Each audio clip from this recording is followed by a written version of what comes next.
Hello friends, आज का जो हमारा सेशन है वो क्लास 6 एनसीईआरटी का साइंस का चैप्टर नंबर 3 है, तंतु से वस्त्र तक। यानी कि धागे से कपड़ा बनने का पूरा प्रोसेस इस चैप्टर में पढ़ा है। अब हम इनके क्वेश्चन आंसर्स डिस्कस करेंगे, वो क्वेश्चन आंसर्स जो एग्जाम पॉइंट ऑफ व्यू से इंपॉर्टेंट है।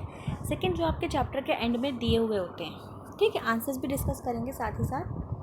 सबसे पहला क्वेश्चन है, रेशे कितने प्रकार के होते हैं। हमें रेशे बताने हैं, रेशे कितने प्रकार के होते हैं। तो रेशे दो प्रकार के होते हैं, ठीक है, प्राकृतिक और संश्लेषित।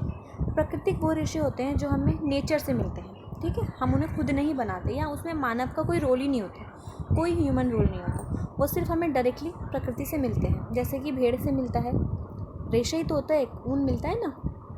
अब संश्लेषित रेशे वो रेशे होते हैं जब हम दो प्रकार के कोई भी रेशे को मिक्स करके, ठीक है, इनको हमने मिक्स कर दिया और एक नया रेशा हमें मिला, हम उसे बोलेंगे संश्लेषित रेशा। आगे चलते हैं, प्राकृतिक रेशों के 3 उदाहरण दीजिए। प्राकृतिक रेशे यानी कि जो हमें नेचर से खुद मिलते हैं, हमें उनमें कुछ नहीं अदा करना होता अपना रोल।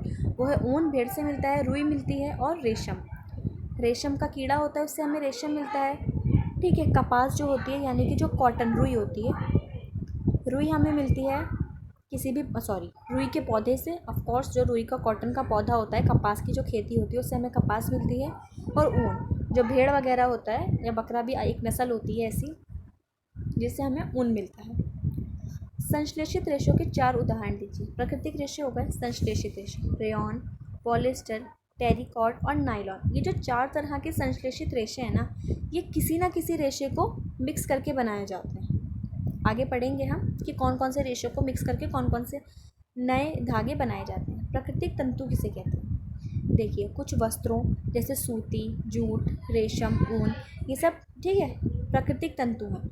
इनमें पादप तंतु और जंतुओं से प्राप्त होता है, पौधों से प्राप्त होता है, और कुछ चीज़ें जंतुओं से। जैसे कि अभी हमने डिस्कस किया, ऊन हमें जानवर से प्राप्त होता है, लेकिन जो रुई है वो हमें पौधे से प्राप्त होती है। इन्हें प्राकृतिक तंतु कहते हैं, जैसे कपास, ऊन और रेशम।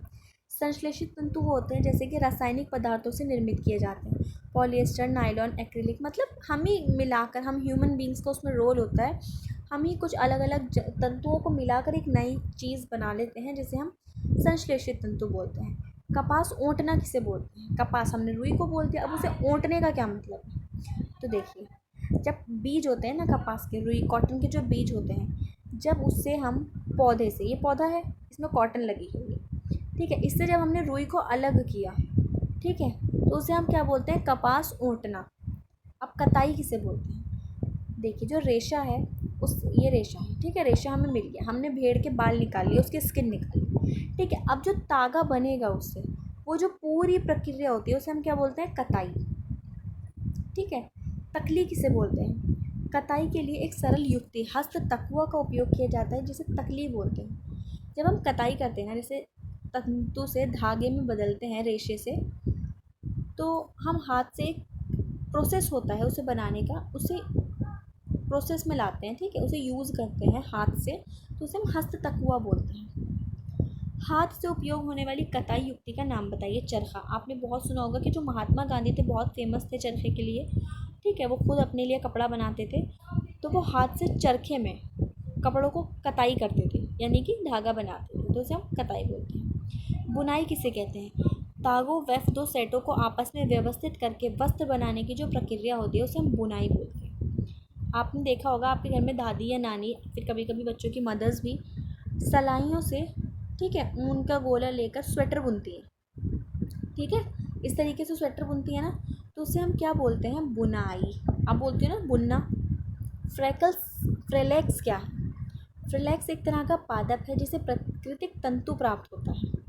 फ्रेलेक्स एक तरह का क्या है? पौधा है, जिससे हमें एक नेचुरल तंतु मिलता है, एक नेचुरल मिलने वाला ये पौधा होगा, कुछ मिलता होगा, आई डोंट नो, इसके बारे में मुझे कोई आइडिया नहीं है। अगर आपको है तो कमेंट बॉक्स में कमेंट करके प्लीज़ बताइएगा, ताकि आपके जो पास एक अलग नॉलेज है, एक न्यू नॉलेज है, वो हम बाकी लोगों के साथ भी शेयर कर सकें। अगर आप इसका आंसर देते हैं तो मैं नेक्स्ट वीडियो में आपका नेम ज़रूर बोलूँगी कि पर्टिकुलर पर्सन ने इस चीज़ का आंसर दिया है। देखते हैं किसको पता है कि फ्रेलेक्स किसे बोलते हैं। वस्त्र कैसे बनता है? तागों की बुनाई और बंधाई से वस्त्र बनता है। जब बहुत सारे तागे होते हैं, ठीक है, ये तागे इकट्ठे हो गए, इन सबको हमने एक साथ जोड़ दिया, ठीक है, एक साथ बांध दिया, तो हम इसे क्या बोलेंगे? वस्त्र बन रहा है। हमने वस्त्र बना दिया। निम्नलिखित तंतुओं को प्राकृतिक तथा संश्लिष्ट में वर्गीकृत कीजिए।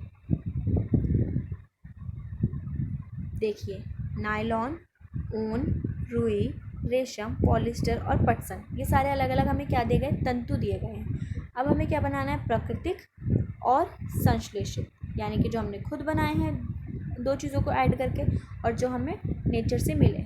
ऊन हमें नेचर से मिला, रुई हमें नेचर से मिली, रेशम हमें नेचर से मिला, बट पॉलिस्टर, पटसन, नायलॉन ये सब चीज़ें हमने खुद बनाई। रुई तथा जूट पादप के किन भागों से प्राप्त होता है? रुई जो है वो पादप के फल से प्राप्त होती है, जबकि जूट, पटसन जो है वो पादप के तने से प्राप्त होता है। ये क्या होता है, पानी को सड़ा कर प्राप्त किया जाता है, याद रखिएगा।